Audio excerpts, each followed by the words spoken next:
Doutor Álvaro, sempre com a gente aqui no Band News Station, falando sobre assuntos de momento. Doutor, hoje separou duas conversas boas para a gente ter aqui no ar, mas eu queria subverter aqui o nosso esquema, doutor, porque nas últimas horas aqui nos Estados Unidos, a primeira-dama, Jill Biden, acabou anunciando que acabou sendo contaminada com Covid, né? Muita gente voltou a usar máscara aqui nos Estados Unidos, e eu estou vendo que no Brasil também, algumas pessoas, eu vi o Marcelo Adnet, por exemplo, humorista espetacular, né, também dizendo que acabou se contaminando, enfim. Eu queria que o senhor explicasse se essa nova onda, que evidentemente não tem nem comparação com aquela tragédia que a gente viveu, né, em que medida a gente deve se preocupar, se as vacinas que estão sendo oferecidas até agora são suficientes, ou precisa desenvolver um novo tipo de medicamento atualizado, sei lá, a gente sabe que o vírus toda hora está mudando, se há algum motivo real para preocupação, ou virou a famosa gripe, que ano tem, ano também, a gente pega, a gente não pega. Bom dia para o senhor, doutor. Bom dia, Barão, bom dia para a Roberta, para os nossos ouvintes. Bem, Barão, realmente a gente viu aqui no Brasil, também nos Estados Unidos e alguns países do mundo, um incremento de casos nas últimas semanas, especialmente por algumas variantes de preocupação, como a variante Aedes, que é mais transmissível do que as outras variantes.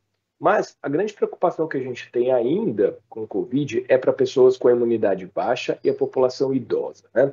Infelizmente, a cobertura vacinal aqui, com essa vacina repaginada contra a variante Ômicron, lembrar que desde 2021 a Ômicron é a predominante e essa vacina bivalente é a que tem maior poder de proteção contra essas variantes. Mas lembrar que no Brasil menos de 20% das pessoas tomaram a vacina bivalente. Então, uma forma de se proteger com esse aumento de casos das últimas semanas, que como você bem colocou, Barão, nem lembra o que foi as ondas de Covid que a gente teve há 2, 3 anos atrás, pessoas idosas com imunidade baixa, essas pessoas até seria recomendável que elas começassem novamente a utilizar máscara, especialmente em ambientes fechados, com muitas pessoas, com a circulação de ar ruim.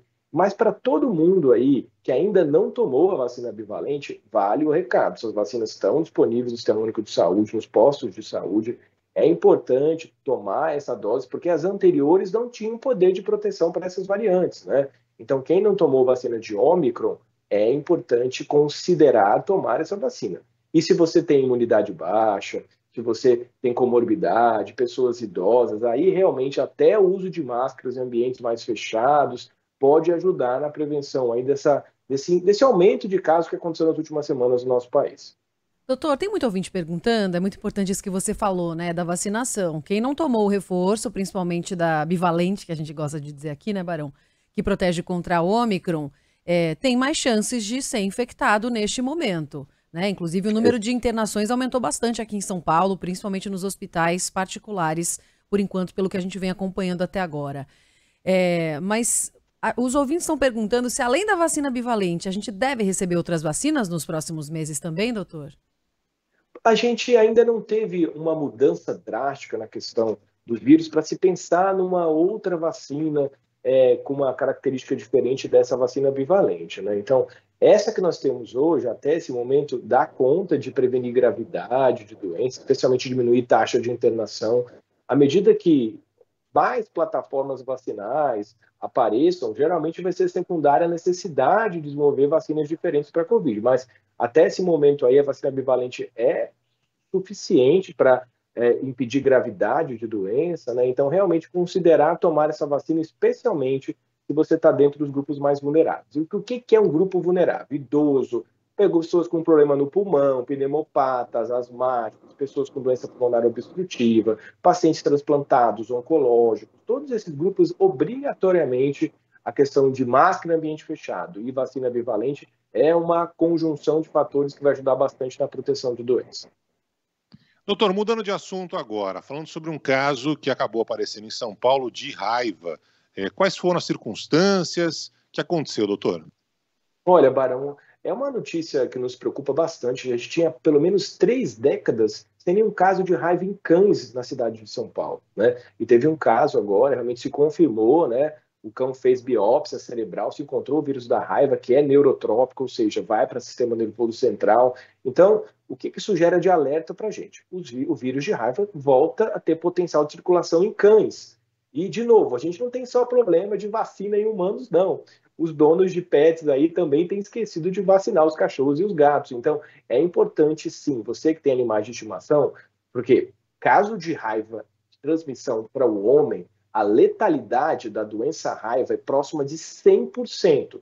Então, se tiver uma mordedura de algum animal contaminado com raiva, realmente é uma situação drástica do ponto de vista de saúde pública. Então, esse alerta fica aí para todo mundo que tem animais de estimação, olhar a carteira vacinal também desses animais e atualizar com vacina da raiva. A gente teve, durante a Covid também, uma falta de campanhas de vacinação. A gente tinha muitas campanhas de vacinação de animais de estimação contra a raiva, mas vale a pena realmente a gente prestar atenção, porque caso de raiva, não tinha caso de raiva canina em São Paulo há mais de 3 décadas, e agora um novo caso que aparece aí. Então, para a gente prestar atenção, porque é uma doença potencialmente fatal, a raiva humana. E quais os sintomas para os seres humanos, doutor, da raiva?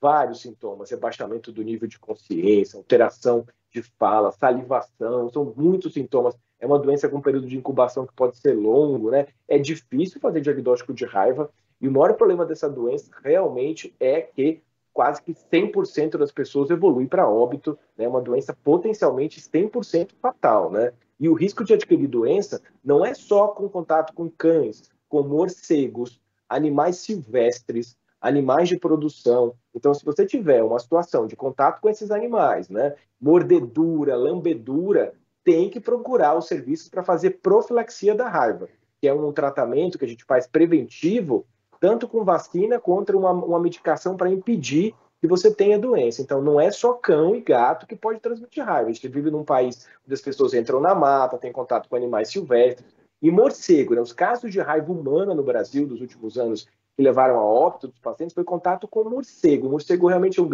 um potencial animal para transmissão de raiva. Muito bem, doutor Álvaro Furtado conversando com a gente sempre aqui no nosso Band News Station, esclarecendo as dúvidas dos nossos ouvintes. Doutor Álvaro volta na semana que vem. Um grande abraço, até a próxima, doutor.